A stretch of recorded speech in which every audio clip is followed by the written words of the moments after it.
When Arturo Gatti and Mickey Ward were booked for their first fight in 2002, experts expected nothing but fireworks. Instead, they got an atomic bomb. Over an incredible 30 rounds that bordered the edge between gruesome and glorious, Gatti and Ward earned 2 Fight of the Year honors and engaged in a 3-minute frame dubbed the Round of the Century. After each fight, the pair shared an after-party at the hospital. Considering the types of careers they had up to 2002, the fight between Gatti and Ward shouldn't have ever happened. But perfect timing placed the men in a showcase fight with loser goes home implications. 36-year-old Mickey Ward was a 48-fight veteran with 27 KOs to his credit. He had never won a major world title, but he was known amongst hardcore fans and pundits as an expert journeyman. He had a reputation for toughness, late-round power, and otherworldly durability. A win over Gatti would be his first over a current or former champion, but a loss would mean retirement. Arturo Thunder Gatti wouldn't mind sunsetting Ward's career if it meant reviving his own. At 30 years old, the former world champion was 34-5 with 28 KOs. Unfortunately, the high-achieving action fighter had relied on toughness over technique for a bit too long, and it was starting to show.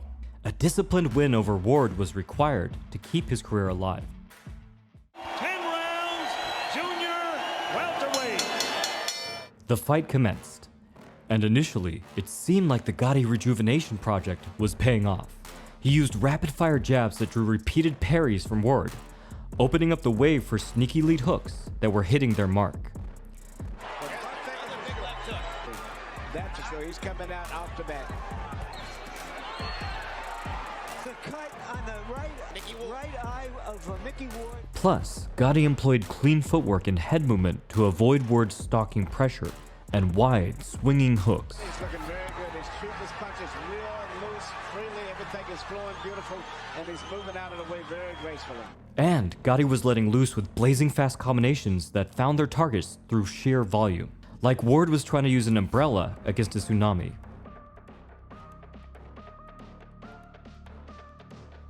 Mickey Ward's extremely high guard left his body wide open, something Gatti was happy to remind him about with hard body shots.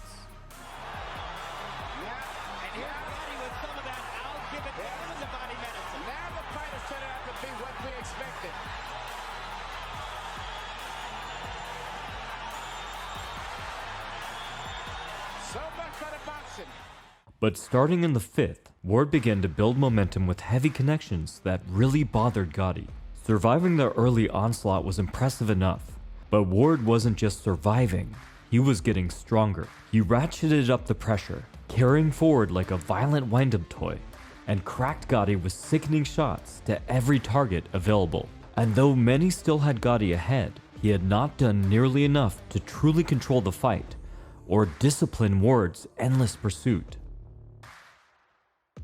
Though many were getting through, many punches were also negated by Ward's nuanced high guard, which relied on subtle parries with his forearms and elbows. This resulted in a ton of wasted effort and energy for Gatti, leaving him depleted without much to show for it. Some of the punches connected, but had already lost steam by running into Ward's guard on the way there. Even worse, Ward wasn't letting Gatti clinch, meaning he couldn't slow the pace after his energy-intensive, explosive footwork and flurries. Ward utilized forearm frames and overhooks to keep the action going, essentially chaining Gatti to a hamster wheel and forcing him to run for the duration of the round. Luckily for Gatti, he didn't necessarily need fancy flourishes or ballroom-level footwork. Clean boxing was his goal for this fight, but that soon gave way to pure primal rage. If Ward wanted to drag this thing to the trenches, Gatti wouldn't wilt from that call. He would meet him there. The fans are going to get 12 rounds of action out of 10 rounds tonight.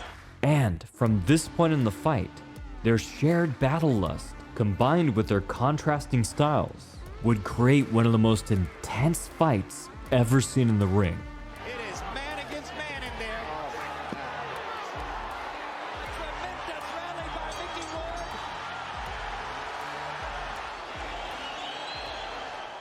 Over the next few rounds, Gatti would dodge Ward's punches from the outside or meet him head-on to duel the pressure. But Ward was consistently in his face, pressing the issue, often switching to southpaw to zip inside. Ward's few and far between connections were just as effective as the high-volume blitzes from Gotti. Thunder would even press Ward back with heavy, multi-punch assaults, but Ward was not deterred. He would nod, catch his breath, and resume the slow but steady chase, like a Journeyman version of a slasher movie villain. By the end of the 8th, everyone could see that Gotti was wearing this war of attrition like a brick in a swimming pool. His posture was breaking, and the damage was piling up. There's the right again as Ward chops away at Gotti. Arturo hitting a little flat spot here. Oh my gosh! Oh my goodness! You gotta suck it up! What a fight! Then came round 9, the round of the year in the fight of the year. Or, as famed coach and ringside commentator Emmanuel Stewart put it, the round of the century. Ward pounced on Gotti from the opening bell, boxing Gotti in with a quick step into southpaw.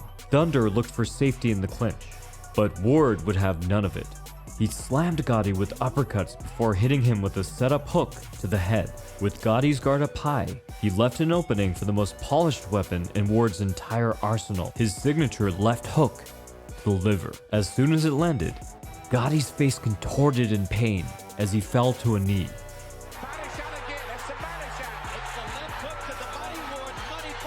To everyone's disbelief, he managed to beat the count. But if Ward had his way, Gotti would go straight back down. He jumped on him, slamming him with blow after blow as Gotti kept his elbow glued to his side. Desperate to avoid another dig to the liver, he circled away, but no amount of movement seemed to put any distance between his head and Ward's leather. Arturo Gotti refusing to go down as Mickey Ward pounds away. Under the roar of an electric audience, he somehow started clawing his way back into the fight, firing multiple straights that momentarily put Ward on his heels. And though Ward tried to move back in, he was clearly spent from trying to put Gotti away after the knockdown. So, Gotti dug deep enough to hit bedrock and dove in with everything he had, pushing Ward back with simple 1-2s and thudding body shots that got harder with each connection. Gotti seemed to find new strength with every shot.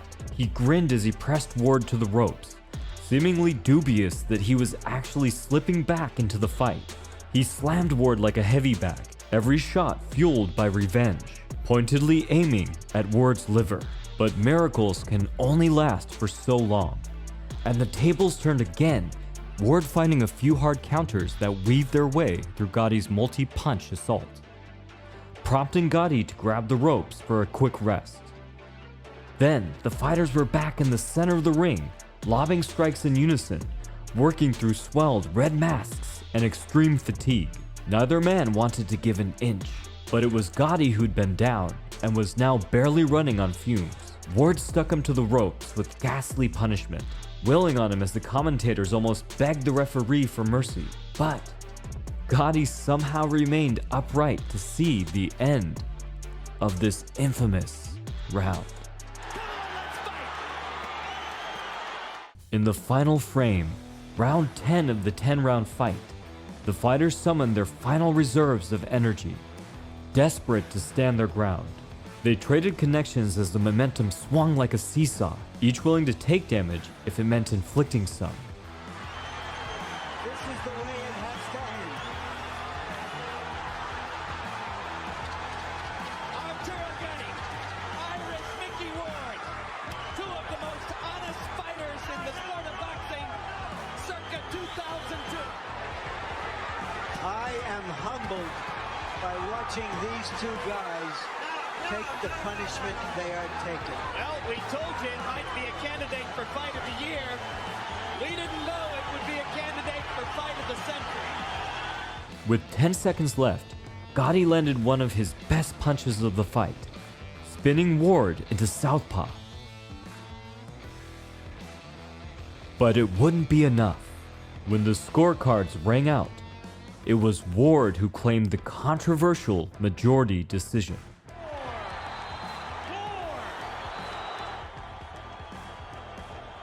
The first fight was an instant classic. So, it was to everyone's delight and no one's surprised that the pair booked an immediate rematch 6 months later. For this fight, Ward finally got the first major payday of his entire career, but he'd have to fight in Gotti's adopted hometown to earn it. Having gone through the first fight, both athletes knew they'd need to be at their absolute best for the rematch. And from the start, it showed. Gotti utilized aggressive footwork to prevent himself from getting corralled into the corners again. Ward employed proactive and purposeful clinch work, trapping Gotti with frames and holds. This provided better cover from punches and allowed Ward to momentarily hold Gotti like a glue trap. The right hand lands across the top, and now here comes Ward's first big rally. But it was Gotti who made a critical adjustment that would change the tactical complexities of the rematch. And this was a counter cross. In their first fight, Gotti attempted to counter Ward's jabs with an uppercut. This is a high-level and somewhat peculiar answer to the jab, so it's probable that his team had a good reason for drilling it. But it simply didn't connect enough, if at all. So this time, they went to the cross, and that was finding its mark. Ward somehow endured them until Gotti struck gold in the third. A crisp cross counter slammed into Ward, sending him down like he was shooting a double leg on the corner post. There's a great right hand by Gotti. Ward got back up, and Gotti tried to make him pay. Another crushing right hand bounced Ward off the ropes, but Irish Mickey Ward echoed Gotti's bravado from the first fight, waving Gotti on with his hand slapping his sides. Gotti took him up on the offer, but still, Ward would not shy away. Mickey Ward is very wobbly. Ward still punching back. Instead, he answered back with his patented stab to the liver, forcing Gotti to settle down. But just like the round of the century, round 3 of this fight was a shining example of warrior spirit and the blinding focus of high stakes, winner-takes-all fighting. This was as brutal as a car crash, as beautiful as a Da Vinci painting, and no one in the arena could look away until the bell sounded the end of the round. Ward's sheer determination seemed to drive him back into the fight, but Gotti wasn't falling prey to Ward's persistence hunting approach like in the first encounter. Instead of relying on the clinch, Gotti stayed mobile and elusive to prevent himself from getting easily pressured. Combo by Gotti. Here comes Ward again. Won't take no for an answer.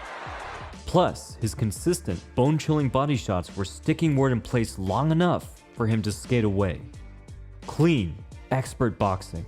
This was a game plan for the first fight, and in the second, Gotti had finally executed it. In the last few rounds, Gotti began to pull miles ahead on the scorecard. Not that they'd matter if he had his way, but Ward remained resilient, even through crunching combinations that would have put most other 140-pound boxers to the canvas.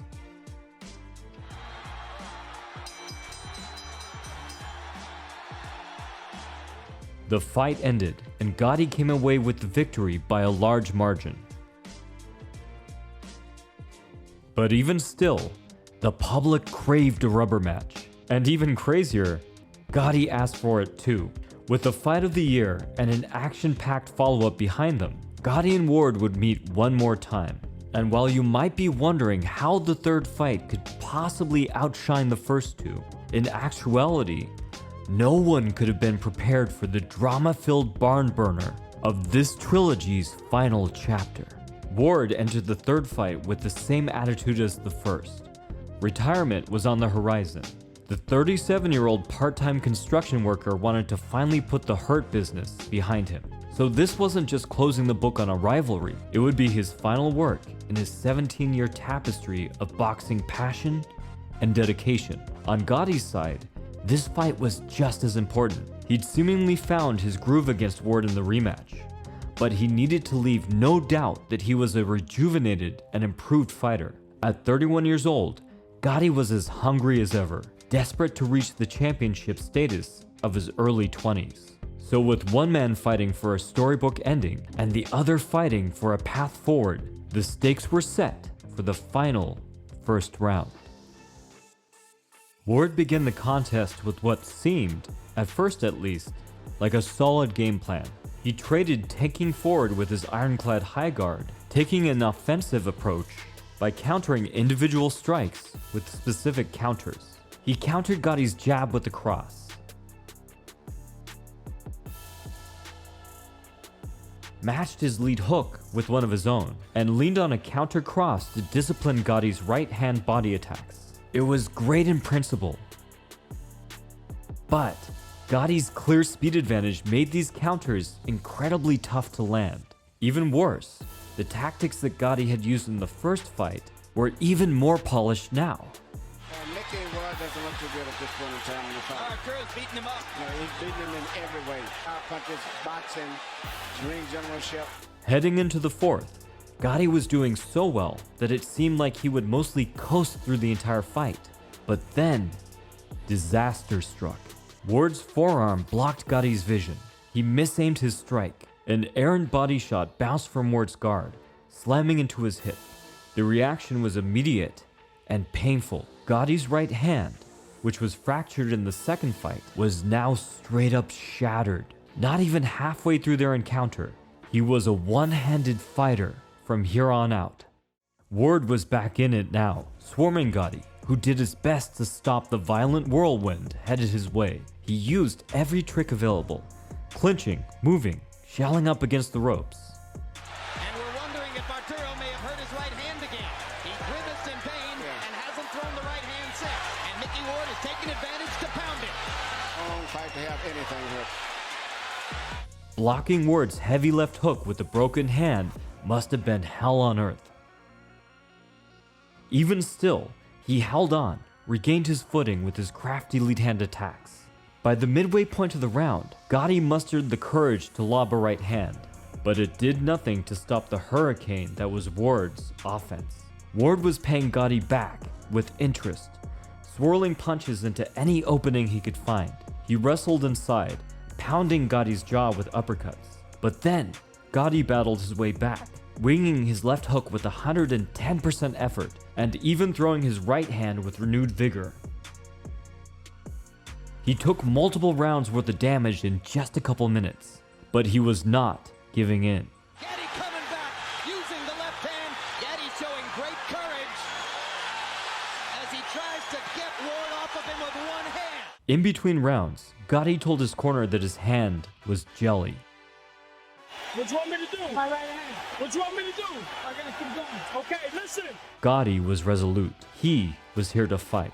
So, with 6 rounds left to go, Gotti would try to take on his closest rival as a one-armed boxer. For the next few rounds, Gotti rolled the dice with an active left-handed assault, carefully finding targets for his battered right hand.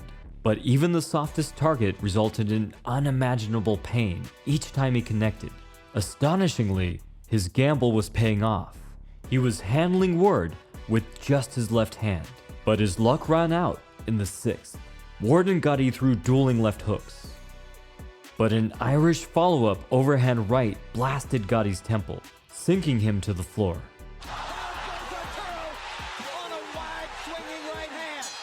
But he persevered. In the 7th, Gotti attempted to hold Ward off with nothing but punch volume and incredible heart.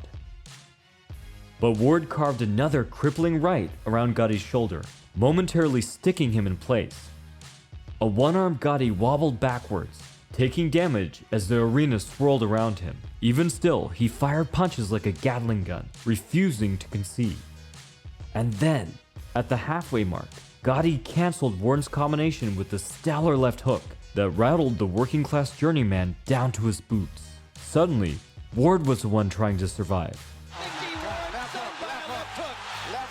But just like Gotti, his safe place was in the heat of battle. These athletes were content to trade blow for blow until the end of the round.